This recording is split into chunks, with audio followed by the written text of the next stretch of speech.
नरेंद्र मोदी के सामने, उनके गुंडे पुलिस के सामने जिस तरह डट कर मुकाबला किया है और जिस तरह से अपने इनकलाबी पेश किया है, मैं उनको इनकलाबी सलाम पेश करता हूं। ये तो होना ही था,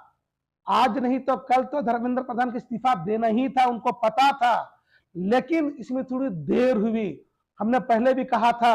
एक शायर से अब मैंने कहा था, छात्रों को मैंने कहा था कि रख हौसला वो मंजर भी आएगा, कि रख हौसला वो मंजर भी आएगा और प्यासे के पास चलकर समंदर भी आएगा।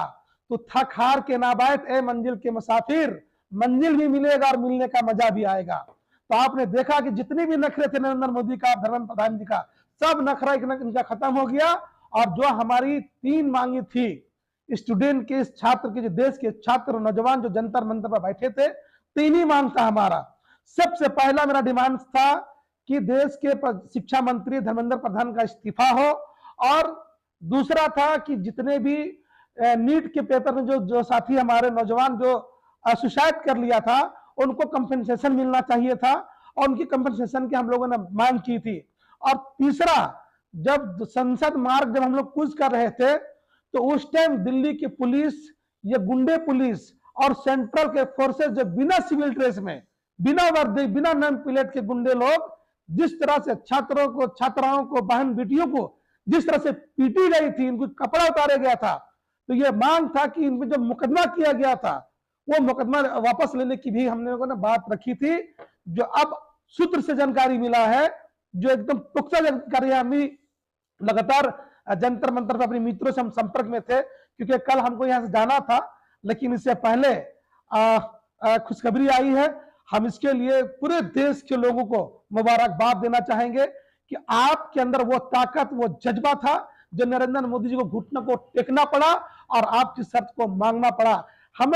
हम लोगों ने कहीं न कहीं कोई रोजगार की बात करने नहीं गए थे, हम लोगों ने कहीं वहां किसी की जगह जमीन की बात करने नहीं गए थे। हमने कहा था भाई कि नीट के पेपर लीक हुआ है, और इसमें 21 स्टूडेंट ने, जैसे उसको मालूम पड़ा कि नीट के पेपर लीक हो गया है, और उसमें सदमे में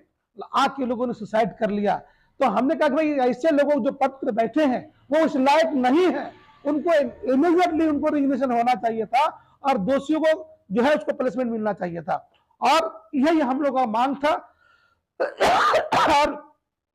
27 तारीख की भी आपको जैसे मालूम है कि पूरा भारत बंद का भी आह्वान किया गया था। शायद एक दबाव पड़ी सरकार के ऊपर, और सरकार को कहीं न कहीं झुकना पड़ा है। निश्चित रूप से ये नौजवानों की जीत है, ये हमारे छात्राओं की जीत है, स्टूडेंट की जीत है। आपकी विकास पार्टी के आप केंद्रीय अध्यक्ष हैं, आपने भी 20 तारीख के प्रोटेस्ट में भाग लिया था, क्या कुछ मंजर देखे थे वहां? निश्चित रूप से हमने लगातार वहां पर हम 10 दिन थे, और जब 20 जुलाई को जब संसद मार्ग जब कूंज कर रहे थे, तो जो परिस्थितियां थी, मैंने देखा कि हिंदुस्तान की आजादी के बाद पहली बार इतनी जनसैलाब जंतर मंतर पर लोग आए थे, और कहीं न कहीं कोई रोजगार मांगने नहीं आए थे, सब शिक्षा की बात कर रहे थे, एजुकेशन की बात कर रहे थे, डेवलप की बात कर रहे थे, और धर्मेंद्र प्रधान की इस्तीफा की मांग कर रहे थे कि नीट के पेपर बहुत मशक्कत से लोग इनके एग्जाम की तैयारी करते हैं। और आप जिस तरह से हम लोगों ने जब संसद भवन की तरफ जा रहे थे, तो सिविल, बिना सिविल में, सब सिविल, बिना यूनिफॉर्म के, बिना सिविल पर